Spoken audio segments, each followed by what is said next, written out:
Good morning. Actually આજે મને એવું છે કે બહુ જ ઊંઘ આવે છે, બહુ જ. ખબર નહીં રાત્રે સૂઈ ગઈ તો સવારે 6 o'clockને શું થયું, સડનલી આંખ ખુલી. તો એલાર્મ વાગતા પહેલાં આંખ તો ખુલી, બટ મને એમ કે 2 કે 3 વાગે છે. સવારના 6 વાગ્યા હતા. મને એવું છે કે આજે થોડું ઊંઘું હતું, પણ ખબર નહીં કેમ ભાગી ગયા. ઉઠીને ફ્રેશ થઈને હું પાછી 5-10 મિનિટ સૂઈ ગઈ. બટ કિડ્સને સ્કૂલ જવાનું, સ્પેશિયલી નિશુને જવાનું, તો આમ મેન્ટલી મગજમાં એમ એલાર્મ વાગે પિંચઅપ થાય છે એમ કે ના ઉઠી જા. નહીં ઉઠે તો બહુ બધું સ્કેડ્યુલ અનઇવન થઈ જશે. તો મેં ઊંઘમાં મને એક બે સપના બી ચાલુ થઈ ગયા. તો પણ મને એવું પિંચઅપ એવું થઈ જાય છે મગજમાં કે ઉઠ તારું સ્કેડ્યુલ આખું આમથી આમ થઈ જશે.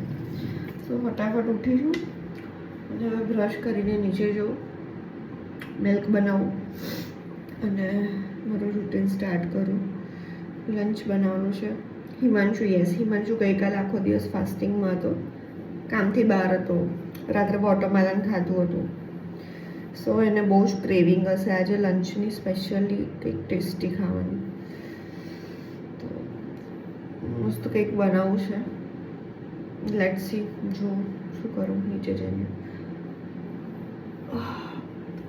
આજથી કંઈક નવું સ્ટાર્ટ કર્યું છે. નિશ્ચિત પ્લેન મિલ્ક પીતો હતો, બટ મેં અદરકવાળું દૂધ બનાવવાનું ચાલુ કર્યું છે. બિકોઝ જિંજર બી હેલ્થ માટે સારું છે, ગળા માટે સારું છે. હા યાર, મને નથી આઈડિયા કે તું આજે ચા પીશ એવું. તારા માટે મસ્ત મિલ્ક બનાવ્યું છે.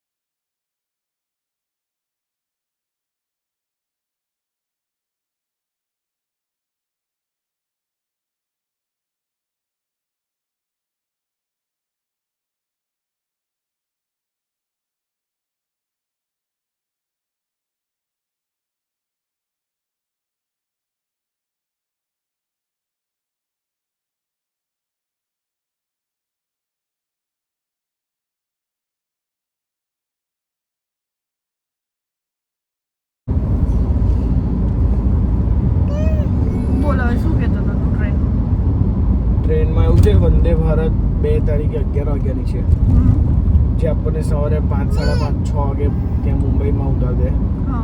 એના આગલા દિવસે વંદે ભારત છે, પણ એમાં મજા નહીં આવે કેમ કે 2 દિવસ મુંબઈ રહેવાનું થશે.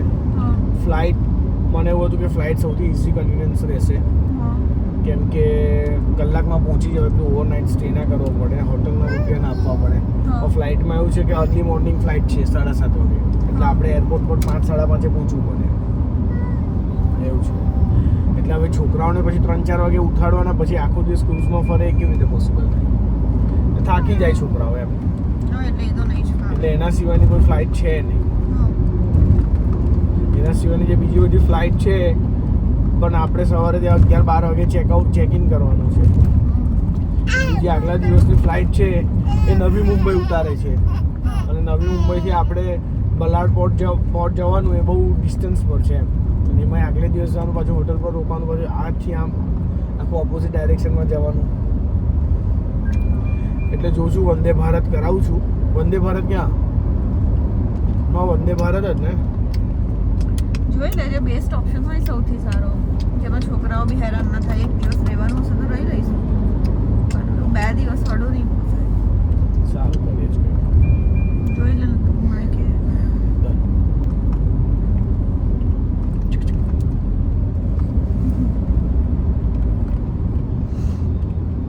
વિશન બસ ને ભૂમ પાડ તો ક્યાં જાય છે? ચશ્મા લઈને અરે બબલ્સ લેવાના છે ને, બબલ્સ. હાલ તારે બબલ્સ લેવાના છે? હા કે ના તો કે નિશુ માટે લઈશું બબલ્સ.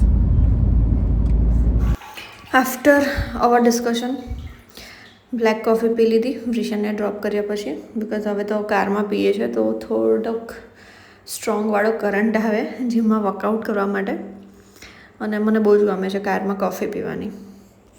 સો કોફી પીને જીમમાં પહોંચ્યા, ત્યાં તો સરે લેગ્સ ચાલુ કરાવી દીધા છે અને 200 સ્કોટ્સ મારવાના હતા. અને આજે ફર્સ્ટ ટાઈમ મેં 50 સ્કોટ્સ એક સાથે માર્યા છે, બટ આ હિમાંશુએ તો 200 એક સાથે મારી જ લીધા છે. ધેન વર્કઆઉટ કરતાં થોડી ડિસ્કશન ચાલતી હતી કે આજે લેગ્સમાં સાચેમાં મજા આવે છે, બિકોઝ કોફી પીધા પછી જે સ્ટેમિના મળે છે ને એ લાજવાબ હોય છે. સર બાજુમાં ઊભા કાઉન્ટ બી કરતા હોય છે ક્યારેક, બિકોઝ હું ક્યારેક ગુલ્લી મારી દઉં છું તો સર તો જોવાના જ છે. પછી તો આ ભાઈને માટે લેગ પ્રેસ ચાલુ કરાયા છે ખાલી, એની સાથે લંજીસ. એનર્જી ડ્રેઇન થઈ રહી છે, બટ એ 500 તો નહીં જ પડ્યા છે. હું એક બાજુ પૂછવા છે બેક ટુ બેક એક્સરસાઇઝ, અને આજે સખત ઉતાવળમાં કરાવડાવે છે. એ પતાવીને મેં સાયકલિંગ સ્ટાર્ટ કરી દીધું છે, અને આજે બહુ ટાઈમ પછી હું સાયકલિંગ કરીશ, બિકોઝ ટ્રેડમિલ એક બી ખાલી જ નહોતા, અને મને રનિંગ કરવા માટે ટાઈમ નથી મળતો. સો સાયકલિંગ કરવાની મને મજા આવે, આજે બહુ ટાઈમ પછી કરી. સો હવે લેબ પર જઈશું. તો ભાઈ હેવી લેગ્સ માર્યા પછી બહુ જ ભૂખ લાગી છે સખત. મારું ટંગ મને એટલું આમ ખેંચે છે અંદર કે હવે કંઈક ખાવું પડશે. ધ લેબ પરથી આવીને હિમાંશુ તરત જ હોમવર્ક કરવા બેસાડી દીધો છે નિશિવને, બિકોઝ ઊંઘતો નહોતો, તો હવે કંઈક તો કરાવવું પડશે. અને ઘરે ટીવી તો તોડી નાખ્યું છે, એની લીધે જે હાલત થાય છે. મારા વોશરૂમ ખોલ્યું તો એમાં બલૂન્સ મળ્યા. અરે ક્યાંથી ક્યાં ટોયઝ મળે છે. મને એમ કે ફ્રેશ થવું, એ પહેલાં જ બાથરૂમમાં ટોયઝ, રૂમમાં ટોયઝ, અહીંયા ટોયઝ, ત્યાં ટોયઝ. ધેન બસ જો સાંજે હવે એને ક્રિકેટમાં મોકલીને વૃષણને ઉઠાડીશ. એનું કામ પત્યું. એને ભીનું કર્યું છે, એનું આખી બુક એ ડ્રાય કરવા મૂકી છે. હવે હું નાસ્તો કરીશ. મને એટલી ભૂખ લાગી છે ઇવનિંગમાં, બટ લાઇટ ખાવાનામાં તો શું હોય. સો મમરા, ઝીણી સેવ અને ગ્રીન ચટણી મસ્ત મિક્સ કરી છે ને, એટલું ટેસ્ટી લાગે છે. એકદમ લાઇટ, હેવી પણ નહીં પડે, ફેટ બી નહીં વધે, ડાયજેસ્ટ પણ થઈ જશે. એન્ડ યસ, સાંજના ન્યૂ ટોયઝ લાવ્યા છે એ લોકો માટે. હું આને ઘરે આપી, હિમાંશુ એને કારમાં આપશે. So bye.